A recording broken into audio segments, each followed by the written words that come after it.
Lari auto kunci no. Satu lah dibuk cargo. Tapi dia slow sikit lah. Ya. Lepas awal tu. Takut waktu dia masuk kelam tu, dia keluar. Oh, waktu tu tunggu tak keluar, air takut. Mana? Tu kan dia macam masuk bawah ni, kelam kan. Okey, tengok ni. Tak, nampak. Tengok aktiviti mengacun menggunakan drone bawah padi. Oh, tu tengok kan macam masuk kelam kan. Dia keluar.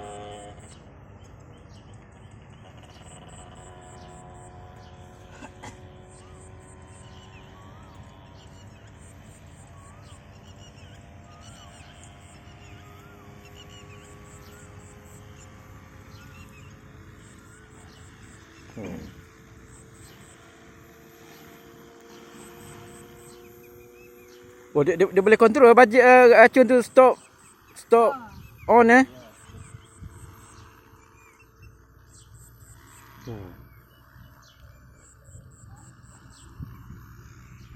Canggih.